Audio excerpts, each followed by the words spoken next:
Godspeed to the city streets. We began to feel the fire. We rise like tall buildings as the chemicals they take us higher.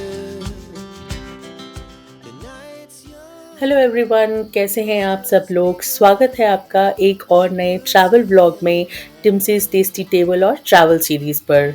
आज मैं आपसे share करने वाली हूँ थेकड़ी series में day 2 की सारी आइटिनरी, जिसमें हमने 2 थेकड़ी की मेन जगह हैं उनको कवर किया है। सबसे पहले वहाँ का बहुत ही फेमस पेरियार टाइगर रिजर्व आता है, जो कि है बहुत बड़ी लेक, जिसे हम 1 से 1.5 घंटे के आसपास बोट राइड से या बोट सफारी से कवर करते हैं। दूसरा आता है 2 फेमस केरला की आर्ट फॉर्म्स, एक है कथकली और दूसरा है कलरी पट्टू। इन दोनों को भी हमने कवर किया।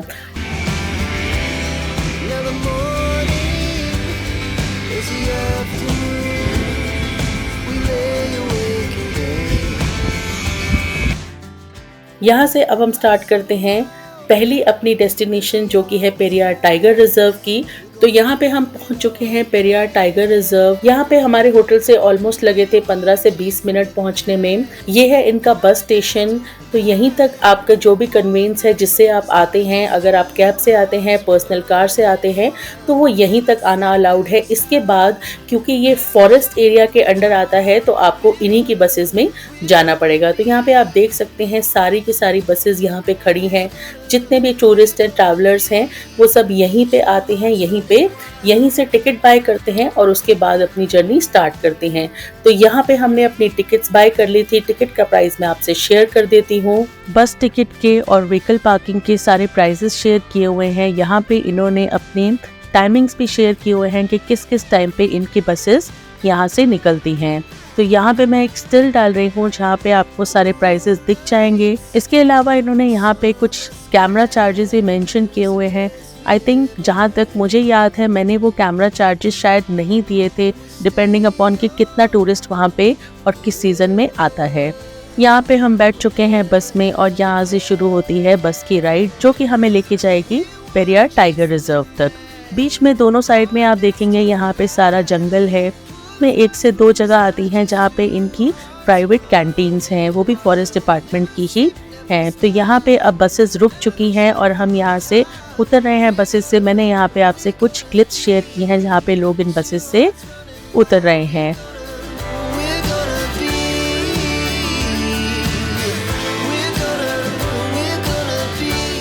अब हमने यहाँ पे जब बस से उतरना है, उसके बाद हमने वहाँ पे जाके उनके काउंटर पे कुछ फॉर्म्स फिल करने हैं, जो कि अगर आप जितने भी पर्सन्स हैं, 2 हैं, 3 हैं, उतने ही आपको वहाँ पे फॉर्म फिल करके देने होंगे।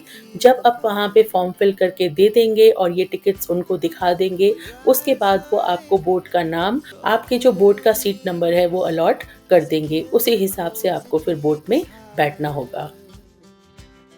तो यहाँ पे एक छोटा सा ऑफिस या रूम टाइप बना हुआ है। उसमें ये राइट साइड में एक सेक्शन है जहाँ पे ये बाइनोकुलर्स देते हैं रेंट पे, जिसका रेंट इन्होंने मेंशन किया है 50 रुपीज़। इसके भी कुछ पर्टिकुलर टाइमिंग्स हैं वहाँ पे। जब तक हम गए थे ये काउंटर बंद हो चुका था। टाइमिंग्स भी यहाँ पे मेंशन है, आप यहाँ पे देख सकते हैं।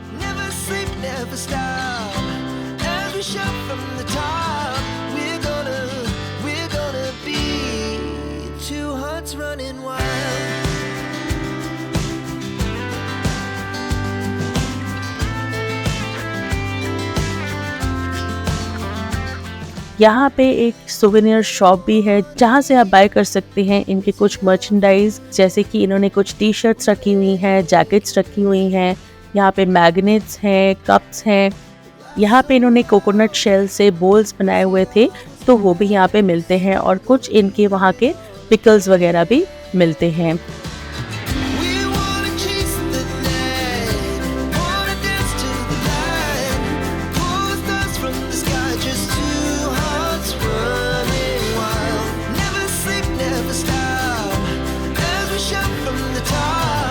द बैम्बू ग्रोव यहाँ पे आई थिंक इनका एक रिजॉर्ट है, जहाँ पे आप 1 से 2 दिन के लिए आके स्टे भी कर सकते हैं।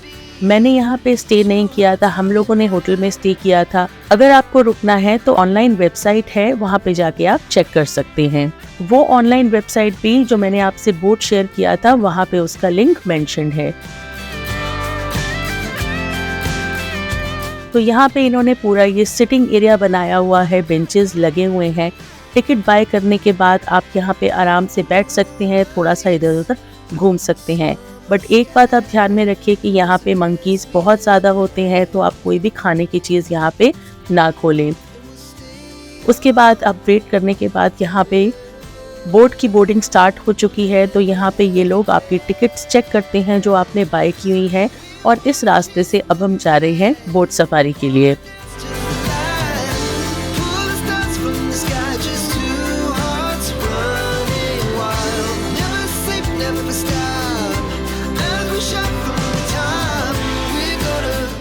जिस भी बोट पे आपको बोर्ड करना है वो टिकट पे मेंशन होता है, सीट नंबर भी मेंशन होता है टिकट पे, तो कोई प्रॉब्लम नहीं होती है, कोई रश नहीं होता है, क्योंकि जो आपको टिकट नंबर अलॉट होता है सीट का, उसी सीट पे आपको बैठना होता है। यहाँ पे हम बोट में एंटर हो चुके हैं। बोट पे इनके 2 लेवल्स हैं, एक तो ग्राउंड लेवल है, उसके बाद अपर लेवल है। तो हमें जो टिकट मिली थी वो मिली थी अपर लेवल की। अगर हम वहाँ पे पहुँच के टिकट लेते हैं तो हम अपर लेवल वाली सीट बुक नहीं कर सकते हैं, क्योंकि हमें वहाँ पे रैंडमली जो भी सीट वो अलॉट करते हैं वही सीट हमें लेना पड़ता है। लेकिन अगर आप ऑनलाइन बुकिंग करते हैं तो वहाँ पे ये फैसिलिटी होती है कि आप अपर लेवल वाली टिकट्स भी रिजर्व कर सकते हैं। मैं यहाँ पे रिकमेंड करूँगी कि आप अपर लेवल वाली सीट्स को बुक करें, क्योंकि उससे व्यू बहुत ही अच्छा आता है। तो बस यहाँ पे अब हम बैठ चुके हैं और हमारी बोट सफारी शुरू हो चुकी है। लेक ये बहुत बड़ी है, तो आप देख सकते हैं दोनों तरफ यहाँ पे बहुत ही अच्छे फॉरेस्ट है। इन्हीं फॉरेस्ट में ये बताते हैं कि यहाँ पे इन्हें डिफरेंट एनिमल्स नज़र आते हैं, बट जितना टाइम हम बोट में बैठे उसमें हमें ज़्यादा कोई एनिमल्स दिखे ही नहीं। टाइगर तो खैर बिल्कुल ही नहीं दिखे, इनफैक्ट दूसरे एनिमल्स भी नहीं दिखे, क्योंकि मैंने आपसे डे 1 में शेयर किया था, उस टाइम पे बहुत ही बारिश हो रही थी, और बारिश में इनके फॉरेस्ट डिपार्टमेंट के लोगों ने बताया था कि एनिमल्स बहुत ही कम बाहर आते हैं। पानी वगैरह पीने के लिए जब भी उन्हें आना होता है तो ज़्यादा गर्मी पड़ती है, उस टाइम पे ज़्यादातर वो दिखते हैं। उस टाइम पे बारिश हो रही थी तो हवा भी बहुत ही ठंडी थी, तो यहाँ पे हमने बोट राइड को ही सिंपल एंजॉय किया।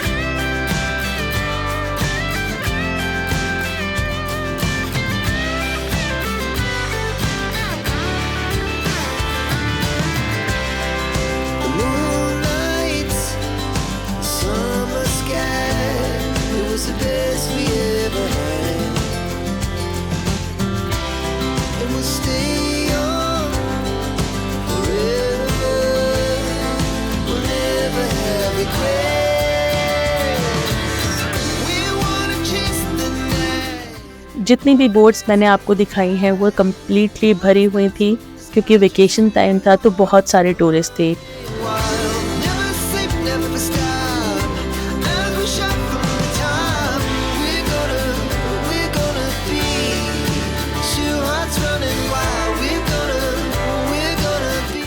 तो यहाँ पे हमारी ऑलमोस्ट 1 से 1.5 घंटे की राइड अब कंप्लीट हो चुकी है। मैंने जैसे आपको पहले बताया, हमें कोई भी एनिमल वहाँ पे नहीं दिखा।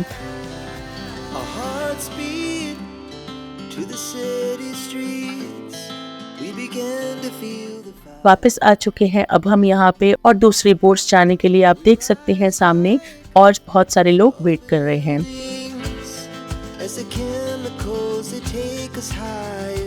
उतर चुके हैं अब हम यहाँ पे। बहुत अच्छी राइड थी, बहुत ठंडी हवा थी, बट हमने इंजॉय किया इस बोट राइड को। तो टोटल 1 से 1.5 घंटे की राइड है। अगर आप थेकड़ी जाते हैं, मैं रेकमेंड करूँगी, ये एक एक्सपीरियंस है, तो आप जाके ज़रूर ट्राई करें। अब हम यहाँ पे वापस बस में बैठ चुके हैं। बस के लिए आपको 5 से 10 मिनट के लिए वेट करना होगा। वापस वही बसेस आपको लेके आती हैं, जो भी इनका टैक्सी स्टैंड है वहाँ तक आपको उन्हीं बसेस में आना होगा। तो बस यहाँ पे हम वापस पहुँचे, उसके बाद हम अपनी कार में वापस होटल आ गए। होटल में थोड़ी देर रेस्ट करने के बाद अब हम यहाँ पे आ गए हैं कथकली और कलरीपट्टू आर्ट फॉर्म देखने के लिए। तो यहाँ की टिकट प्राइस जो है 200 रुपीज़ है एक आर्ट फॉर्म की। तो यानी कि अगर आपको कलरीपट्टू और कथकली देखना है पर पर्सन तो आपको 400 रुपीज़ का टिकट लेना पड़ेगा। ये टिकट हमारे लिए अवेलेबल करवाया था हमारे ड्राइवर ने, जो कि केरला से ही था। टिकट्स के वहाँ पे काउंटर्स भी हैं, तो वहाँ पे आपको पता चल जाएगा, जो भी आपका ड्राइवर होगा लोकल वो भी आपको बता देगा, या वहाँ पे आपको होटल भी बता देता है जहाँ जहाँ पे इनके आर्ट सेंटर्स हैं, आप वहाँ से भी जाके टिकट बाय कर सकते हैं। तो बस यहाँ पे हमने सबसे पहले देखा कथकली फॉर्म। 2 लोग परफॉर्म करते हैं। तो सबसे पहले यहाँ पे मेकअप होता है। एक सिंगल कथकली डांस के लिए टोटल 5 से 6 घंटे लगते हैं एक बंदे को पूरा तैयार होने में। तो ये बहुत ही टाइम टेकिंग चीज़ है और मैं रेकमेंड करूँगी कि आप इस आर्ट फॉर्म को वहाँ पे जाके ज़रूर देखें।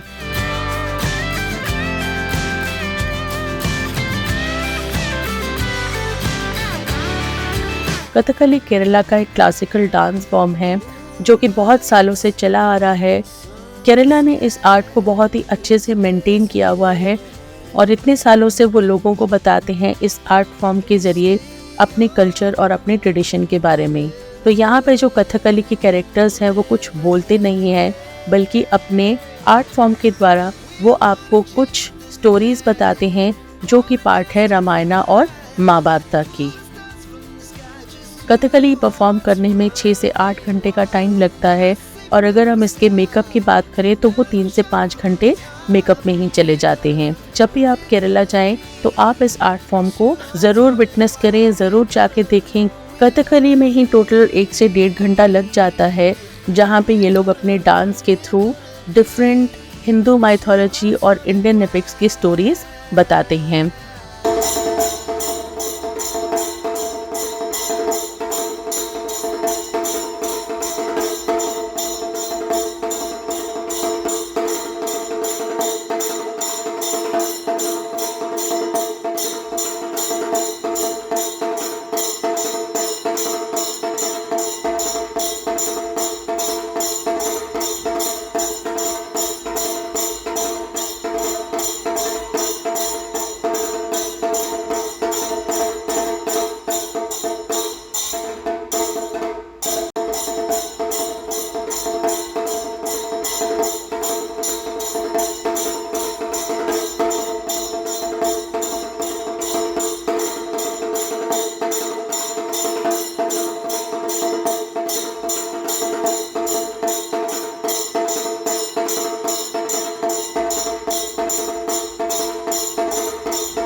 कथकली खत्म होने के बाद अब हमने यहाँ पे कलरीपट्टू का शो देखना स्टार्ट कर दिया है। इसके लिए आपको दूसरे कोर्ट में आना पड़ेगा। तो यहाँ पे चारों तरफ आप देख सकते हैं बहुत सारे लोग हैं। ये वाला भी कोर्ट पूरा फुल था, जिसकी रिजर्वेशन पहले से ही हो जाती है। अब तो आप दोनों की टिकट्स एक साथ बाय कर सकते हैं।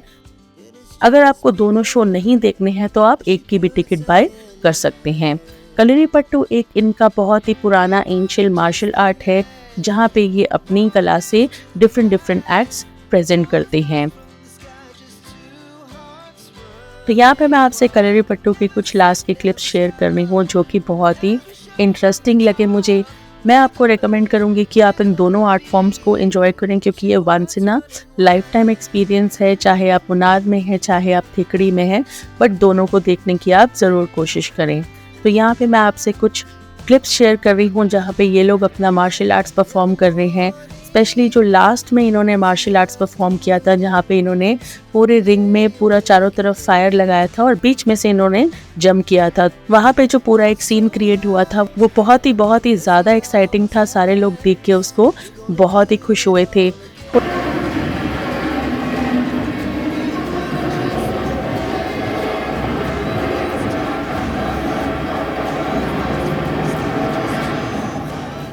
कलरी पट को देखने में भी हमें ऑलमोस्ट 1 से 1.5 घंटा लग गया था। टोटल दोनों एक्ट्स देखने में आपको 3 से 3.5 घंटे लग जाते हैं। तो बस यही एक्टिविटीज़ थी जो हमने डे 2 में एंजॉय की, जो मैंने आपसे शेयर करी। कैसी लगी आपको ये दोनों एक्टिविटीज़, मुझे कमेंट करके ज़रूर बताएं। अगर आपने ये एक्टिविटीज़ ऑलरेडी देखी हुई हैं तो आप अपने एक्सपीरियंस से मुझसे कमेंट में शेयर कर सकते हैं। वीडियो अच्छी लगे तो लाइक, शेयर, सब्सक्राइब करना ना भूलें। मिलते हैं आपसे नेक्स्ट ट्रैवल वीडियो में। तब तक मेरे साथ एंजॉय करते रहें, घूमते रहें टिम्सीज टेस्टी टेबल और ट्रैवल पर। The moonlight, summer sky, it was the best we ever had. And we'll stay on.